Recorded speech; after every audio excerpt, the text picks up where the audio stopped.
Кыргыз Республикасынын президенти Сооронбай Жээнбеков бүгүн Ош шаарында болгон иш сапарынын алкагында Кара Суу районундагы медициналык каражаттарды чыгарган компания Медимекс ишканасынын ишмердүүлүгү менен таанышты. Бул тууралуу президенттин аппаратынын маалыматтык саясат бөлүмү билдирет. Башкы директор Канатбек Кадыровдун маалыматы боюнча ишкана бир жолу колдонулуучу медициналык шприцтерди чыгаруучу ата мекендик бирден бир ишкана болуп саналат. Компания 3 деталдуу инъекциялык жана инсулиндик шприцтерди чыгарат. Бир мөөнөттө 2000 бир жолу колдонулуучу медициналык шприцтер чыгарылат. Өндүрүштүн базасы заманбап жана уникалдуу жабдуулардан турат. Мисалы, өлкө боюнча жалгыз стерилизация кылуучу аппаратка ээ. Бул жылы компания өзүнүн продукцияларын чет мамлекеттерге чыгарып баштоону пландоодо. 2017-2018 жылдары Россия Кыргыз өнүктүрүү фондусунан өндүрүшкө жаңы жабдууларды сатып алуу үчүн $2000 бөлүнөт. Президент Сооронбай Жээнбеков коронавирус инфекциясы пандемиясы саламаттыкты сактоо тармагын реформалоо, ата мекендик медициналык өнөр жайынын дараметин алдыга жылдыруу зарылдыгын көрсөткөнүн, түзүлгөн кырдаалда заводдун ишмердүүлүгү өзгөчө пайдалуу экенин баса белгиледи жана каржы институттарын жерлердеги ушундай ишканаларга мындан ары дагы артыкчылык менен көңүл бурууга чакырды. Мындан тышкары президент Сооронбай Жээнбеков Ош областында болгон иш сапарынын алкагында Кара Суу районундагы Мады айыл өкмөтүнүн мисалында жергиликтүү өз алдынча башкаруу органдарынын санариптештирүүнүн жүрүшү менен таанышты. Мады айыл өкмөтүнүн ишмердигине санарип аймак, санарип платформасы жана адам ресурстарын башкаруу боюнча кызмат автомалдаштырылган маалымат системасы киргизилгени айтылды. Ошондой эле документ жүгүртүүнүн электрондук системасы киргизилип, айыл чарба жерлеринин ижарага берүү боюнча процесс автоматташтырылган.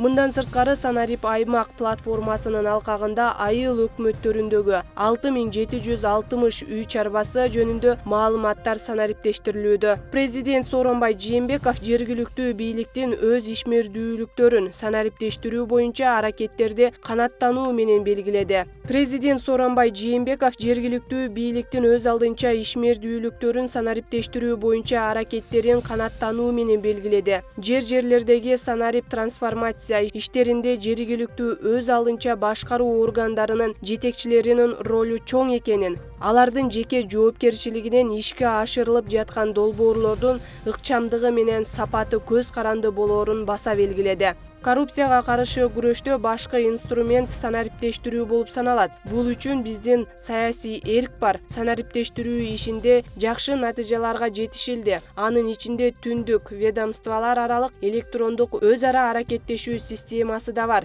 Эгерде облустар менен райондордун жетекчилери бул багытта тиешелүү чараларды көрбөсө, анда биз ийгиликтерге жете албайбыз, деп белгиледи президент. Санарип аймак автоматташтырылган маалымат системасынын негизги багыттары мамлекеттик кызмат көрсөтүүлөр боюнча иштерди автоматташтыруу аркылуу айыл аймактарынын иштеринин натыйжалуулугун арттыруу болуп саналат.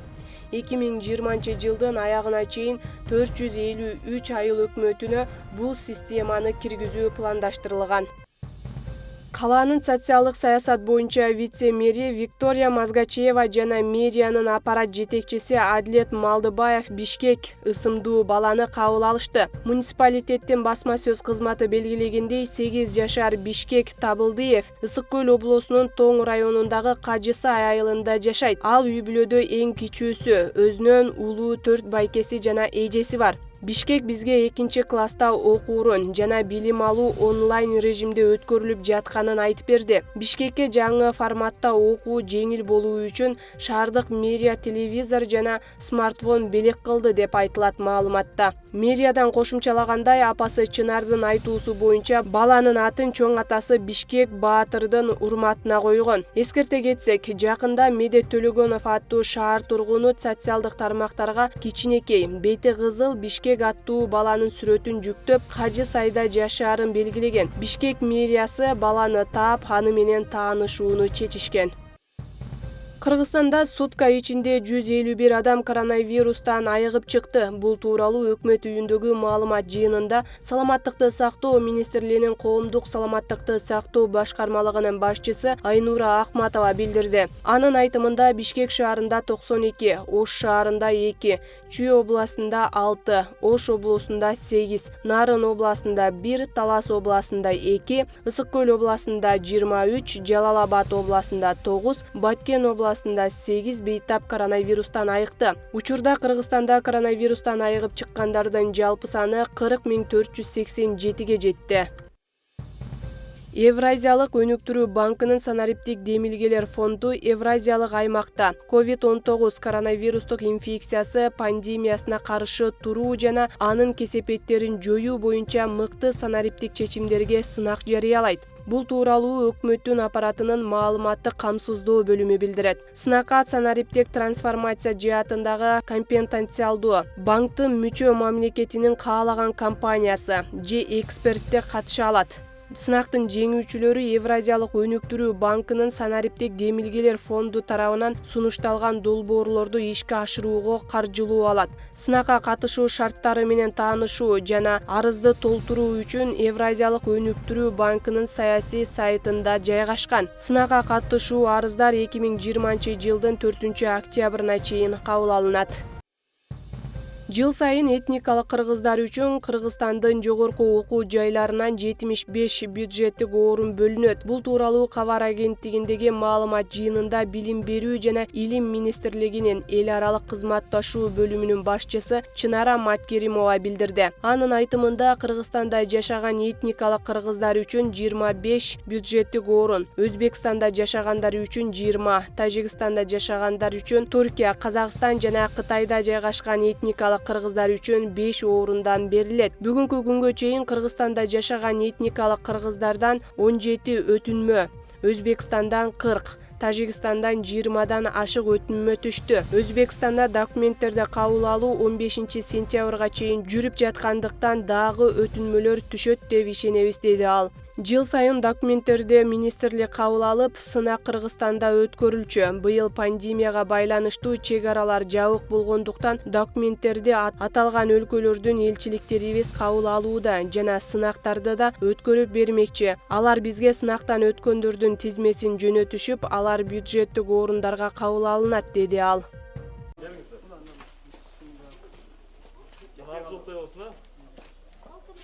Алай районунун Кумшору айылында алгачкы жолу бала бакча курулду. Моторайган бөбөктөрдүн көпчүлүгү буга чейин чоң ата, чоң энелердин колунда тарбияланып келишсе, эми бул жаңы бакчадан мектепке чейинки билимди алышат.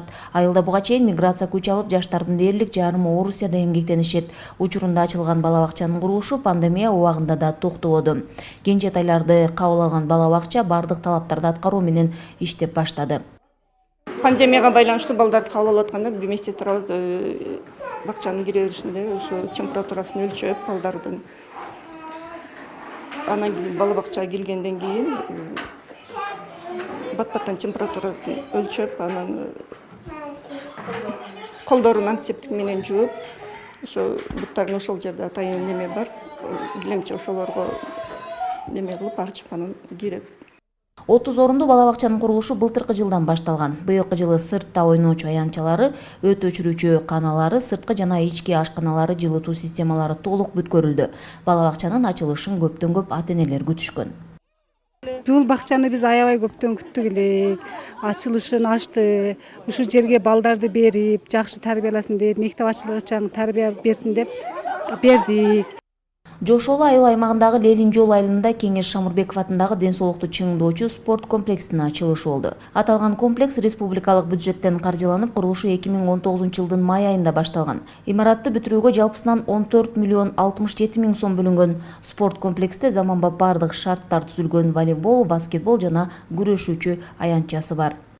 Мында башта күлчөдө мындай балдарыбыз ойной турган аянтча жок болчу. Анын үстүнө мына билесиздер, оор илдет карантин болуп калды. Азыр балдарыбыз ушул жерге келип, сүйүнүп, жыргап калды. Ушул балдарыбыз мына жерде мыкты биздин спортсмендер, кыргыз элине керектүү уул кыздар чыгат деп сыймыктанабыз. Гүлчө айылындагы Гүлчө багында жаш балдар ойночу аянтча ишке берилди. Аталган бакты куруу толугу менен жергиликтүү демөөрчүлөр тарабынан ишке ашырылган. Долбоордун наркы 6 миллион сомду түздү. 5 жыл мурун Ош облусунда бала бакчалардын саны 197 болсо, быйылкы жылы 421ге жетти. Ошол эле мезгилде баса белгилеп кетүүчү нерсе, быйылкы жылы бала бакчанын санын 35 бала бакча курдук. Ошентип эгерде 5-6 жыл мурда бала бакча менен камсыз болуу 100 баладан 13-14 эле бала камсыз болгон болсо, бүгүнкү күндө орто эсеппен областыбызда алганда 35-40 бала бакча менен камсыз болуп атат. Ош облусунда 6 мектептин курулушу бүттү. Жылдын аягына чейин 23 социалдык объекттин курулушу бүтүп, пайдаланууга берилүүсү күтүлүүдө. Гүлжан Ажиматова, Бектур Калыбек уулу, Ош облусу.